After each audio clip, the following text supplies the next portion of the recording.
서울이 품고 있는 공간 속 숨은 이야기를 만나보는 시간, 서울 공간 산책입니다. 네, 오늘도 역시 홍익대 건축학과 조한 교수님과 함께합니다. 안녕하세요. 네, 안녕하세요. 자, 저희가 그동안 서울 공간 산책에서 상당히 여러 가지 건물들을 만나봤습니다. 네. 근데 뭐 학교나 뭐 회사 사옥처럼 우리 생활에 밀접한 공간에 있는 건물들이 좀 독창적이고 독특한 것들이 꽤 많았던 것 같아요. 네, 맞습니다. 웰컴시티 사옥도 그랬었고요. 몇 주 전에 소개해 주신 이 삼각형 모양 학교도 그랬고요. 기억나요. 네. 근데 이번 주에도 좀 특별한 공간이 마련되어 있다고 들었는데요. 교수님, 오늘은 어떤 거 소개해 주시나요? 네, 뭐 오늘은 그 신사동 가로수길 네. 근처인데요. 근처에 그 다세대 주택들이 좀 몰린 골목길이 있습니다. 거기에 자리 잡은 좀 독특한 오피스 건물을 소개해 드리려고 하는데 네. 그 3D 미디어 영상 회사로 알려진 미디어 앤 매세의 사옥이라고 합니다. 가로수길 많이 가보셨죠? 네, 많이 가봤죠. 저도 진짜 많이 가봤는데 이 건물 진짜 독특하다 이런 건물은 못 본 것 적이 같아요. 없거든요. 네, 어떤 걸까요? 근데 게다가 그 건물이 3D 미디어 영상 회사라고 하니까 그리고 또 우리 공간 산책에 나온다고 하니까 굉장히 기대가 큽니다. 그렇습니다. 예, 저희가 영상으로 담아왔으니까요. 영상 보고 계속해서 얘기 나누겠습니다.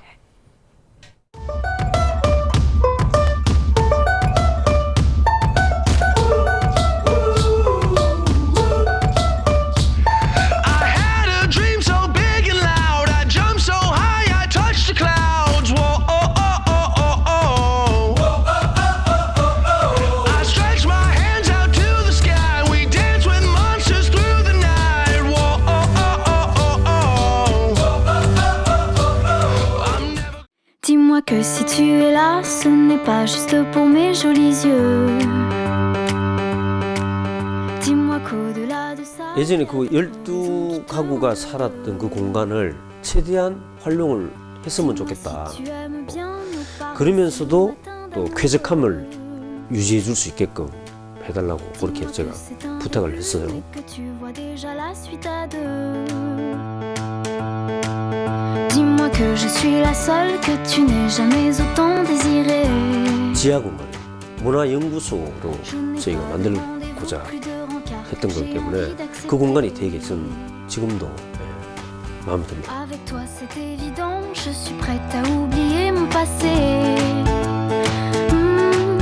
J'ai toujours aimé charmer, mais peu importe, s'il n'y a qu'à toi que je plais. 특히 1층에서부터 3층까지는 주변 인접 건물들이죠. 인접 건물들하고 거의 그 마주보는 뷰가 이렇게 만들어지죠. 네, 그런 부분을 저희가 그 콘크리트 더블 파사도로 처리를 하고 Et je me dis que c'est toi.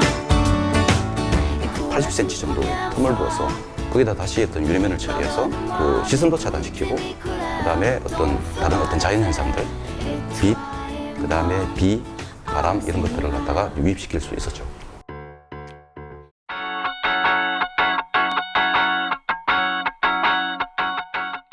작업을 할 때 보면은 저희가 영상을 만들고 뭐 이미지된 것들을 많이 이렇게 보다 보니까 되려 이런 깔끔한 공간들이 더 괜찮다라는 느낌에서 그렇게 좀 꾸미려고 많이 생각을 하고 있기도 하고요.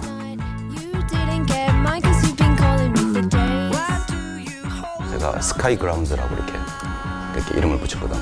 어떤 천공의 어떤 땅들 사선 제한으로 인해서 등장하게 될 수밖에 없는 어떤 그 마당. 그 마당이 우리 땅의 시작이라 보고 상부는 최단의 어떤 그 개방감을 줬습니다.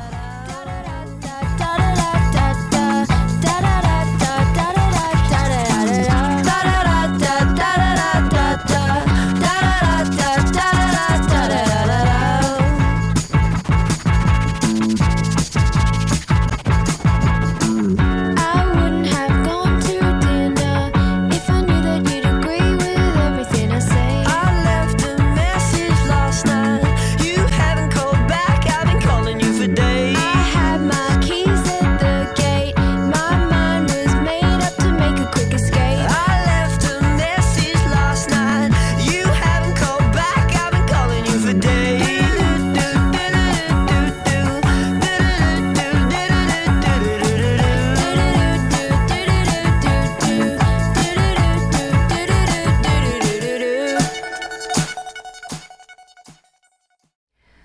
네, 신사동 가로수길이 굉장히 핫플레이스라서 네. 번화가에 3D 미디어 영상 회사가 있다라고 해서 굉장히 궁금했었는데 골목골목으로 쭉 들어갑니다. 번화가에서는 살짝 비껴난 네, 곳인 것 같아요. 네. 주택가에 숨겨져 있어서 잘 몰랐던 것 같은데 주택가일수록 들어가면서 눈에 확 띄는 그런 건물인 것 같아요. 네, 교수님. 그렇죠. 특히 구불구불한 골목길을 걷다가 보면 네, 뭐 이 사옥을 보면 눈이 굉장히 시원해지는 맞습니다. 느낌도 네. 들고요.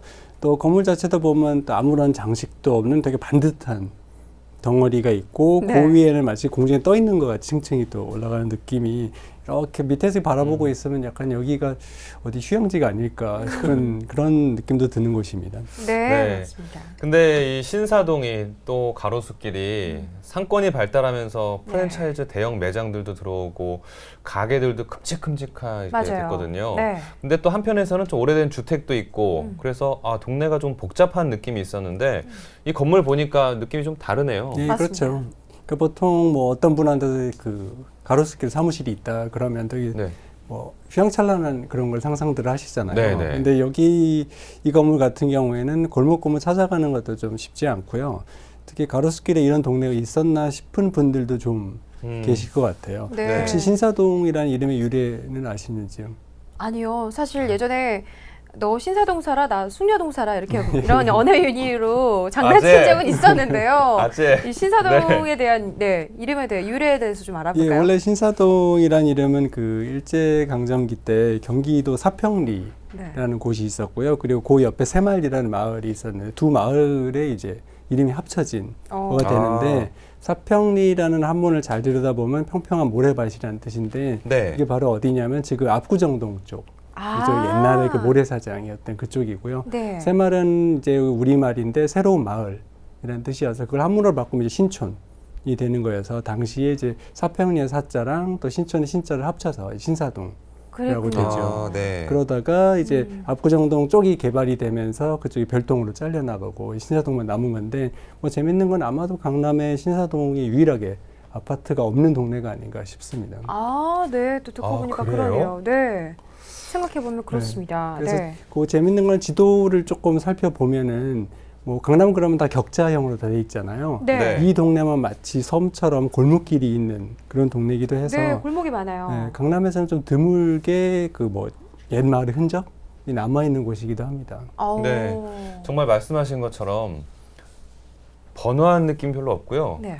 골목, 동네, 마을 뭐 이런 느낌이 더 잘 마을의 어울리는 느낌. 것 같아요. 네, 그러네요. 좀 특별한 곳이라는 생각이 많이 드네요. 네, 그렇죠. 또 드물게도 지난 그 40년간 네. 그 강남 개발의 그 역사를 고스란히 간직하고 있는 동네이기도 하고요.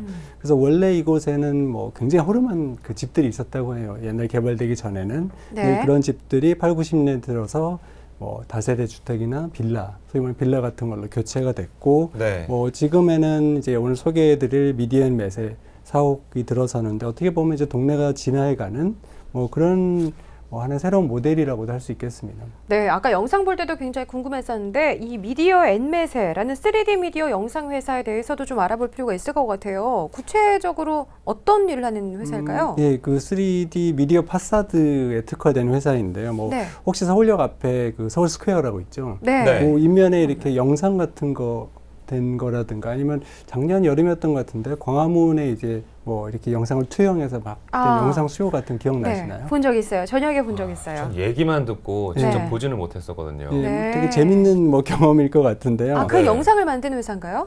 그거 작품이 아니 그런 유의 지금을 만드는 거죠. 그러니까는 아. 저희가 보통 건물의 인면을 다른 말로는 이제 파사드라고도 부르는데 네. 그런 건물의 인면에 이런 그 이미지를 비춰 만드는 작품이나 아니면 그런 이미지가 비춰진 이제 건물의 인면을 저희가 미디어 파사드라고 하는데 네. 뭐 그런 것을 주로 만드는 회사고요. 그렇기 때문에 당연히 이제 컴퓨터가 이제 필수적인 어떤 작업 환경 요소일 수밖에 없는데 네. 그래서 건물을 자세히 보시면 중간에 창이 하나도 없는 것 같은 덩어리가 네, 네. 있었습니다. 네, 바로 그 부분이 있었어요. 이제 컴퓨터 때문에 생긴 공간인데 컴퓨터 작업을 하는 그 공간이 그 2층하고 3층 그 사이에 들어 있는 거죠. 네, 네. 그 컴퓨터를 많이 사용하기 때문에 햇빛이 들어오면 좀 성가시겠다 그런 원리로 그렇게 제작이 된 것 같은데 아무리 그래도 교수님 햇빛이 아예 들어오지 않는 건 좀 극단적인 구조가 아닌가라는 답답할 생각이 것 들어요. 같아요. 네, 좀 그런 부분이 있죠. 그래서 사실 그 부분이 이 건물을 설계한 건축가 윤재민 씨가 굉장히 고심한 부분이기도 한데요. 그래서 이중 외핀, 이중 파사드를 이용을 해서 이제 해결하고 있습니다. 그래서 네. 창이 하나도 없는 콘크리트 벽이 이제 첫 번째 외벽이 되는 거죠. 그 외벽을 둬서 이제 직사광이 들어올 수 없게 막는데 바로 그 안쪽에 90cm 떨어지는데 이제 바로 그 작업 공간 접하는 곳에 유리창, 유리벽이 있어서 네. 그 두 개의 벽 사이로 이제 은은하게 빛이 스며들 수 있게. 아예 안 들어오는 건 아니군요. 그렇죠. 네. 예. 그리고 또 그 외에도 이 외벽이 할 수 있는 여러 가지 그 긍정적인 것 중에 하나는 뭐 주변이 되게 어지럽잖아요. 그런 네. 풍경에서 좀 벗어날 수 있는 내부 공간을 만드는 역할도 하고 또 외부 가로변에서 보면은 좀 눈이 잠시 쉬어갈 수 있는 뭐 그런 표면을 만들지 않나 싶은 생각도 들고요. 예. 네. 네, 정말 이런저런 부분을 다 고려해서 설계를 한 것 같습니다. 네. 그래서 참 건축이 과학적이면서도 좀 대단하다라는 생각도 많이 드는데요. 근데 아까 건물을 보니까 좀 이렇게 저층, 하층부는 큰 벽으로 되어 있는 느낌이어도 좀 답답하고 불투명한 느낌인데 네. 위쪽은 뭔가 좀 뻥 뚫린 느낌, 네, 투명하다고 투명하게 돼 할까요? 있었어요. 예, 네. 그런 느낌이었어요. 예, 실제 상부 공간은 그 회의실하고 또 뭐 고객을 위한 게스트룸 이 자리를 잡고 있는데요. 그래서 네. 2, 3층이 작업 공간이라면 이제 그 위에 층은 뭐 같이 뭐 이야기를 나누고 쉬는 공간이라고 할 수 있습니다. 그래서 실제 뭐 영상에도 나갔지만 테라스에 나와서 좀 주변을 둘러보면 그 좀 되게 드문 강남의 풍경이 이제 파노라마처럼 펼쳐지게 되는데 뭐 이런 게 뭐 공간적인 맥락에서는 아예 직원 복지인가 아닌가 싶은 네. 생각도 사실 좀 들고요. 네. 또 4, 5층, 4, 5, 6층으로 올라가려면 이제 외부의 계단을 따라서 올라가게 되는데 올라가다 보면은 정말 강남의 뭐 동서남북을 다른 풍경을 다 경험할 수 있는 그런 공간이기도 합니다. 네, 들으면 들을수록 일하는 이 업무의 특성을 잘 살려서 효율적으로 일할 수 있는 좋은 공간이다라는 생각이 드는데요. 네. 그래서 이 햇빛과 관련해서 이 얘기를 안 해볼 수가 없습니다, 교수님. 일전에 저희가 1조 사선과 도로 사선 제한에 대해서 그 법규 때문에 또 특별하게 지어진 공간에 대해서 소개드린 적이 있는데 맞아요. 이 건물도 그럼 그 법규가 좀 적용이 된 건가요? 네, 맞습니다. 어. 뭐 어떻게 보면 어떤 경우에는 뭐 건축가들 덩어리가 있고 네. 그 사선에 따라서 이렇게 잘라내는 식으로 그랬었잖아요. 디자인할 수 있는데요. 이 경우에는 그렇게 하지 않고 사선을 따라서 층층이 이제 배치하는 어떤 테라스를 두는 쪽으로 이제 설계를 한 거죠. 그래서 어떻게 보면 굉장히 침침한 곳에서 이제 항상 컴퓨터만 보는 그 직원들을 위해서 뭐 잠시나마 쉴 수 있는 공간을 이제 건축가 마련해 주고자 네. 한 것인데요. 그래서 테라스에 서서 주변을 보면 어떻게 보면 이게 건축가가 준 뭐 선물이 아닐까 네. 싶은 생각도 들기는 합니다. 네. 건축가라는 직업이 굉장히 힘든 직업인 것 같아요. 그러네요. 여러 가지를 이것저것. 고려 많이 하고 생각을 네. 많이 해야 되는데 네. 이런 공간 하나를 만듦으로 해서 직원들의 또 업무 효율도 올라가고 그러면 또 회사에 또 이익이 되는 거 아니겠습니까? 그럼요. 하나의 나비 효과를 보는 것 같은데요. 네. 근데 교수님 저희가 알기로는 사선 제한 이제 없어졌다고 아까 자막에도 나왔던 것 같은데 네, 맞나요? 뭐 없어졌죠. 그래서 뭐 원래 없어진 여러 가지 이유 중에 하나는 좀 그게 건물을 흉하게 만든다는 네. 좀 그런 편견이 있었던 것 같아요. 그래서 없어지게 네. 됐는데, 근데 원래 이 사선 제한이라는 것은 내 건물이 이제 주변에 미치는 어떤 부정적 영향을 좀 줄이는 공공의 이익을 위한 그런 하나의 장치, 법적인 장치였는데.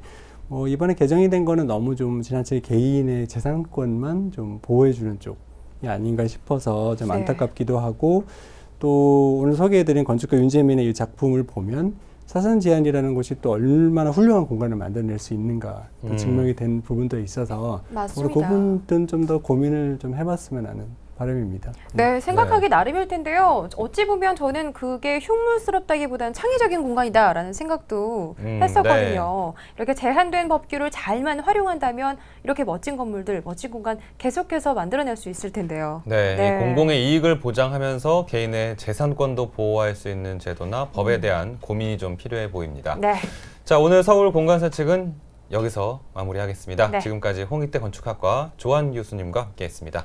교수님 고맙습니다. 네, 고맙습니다. 감사합니다.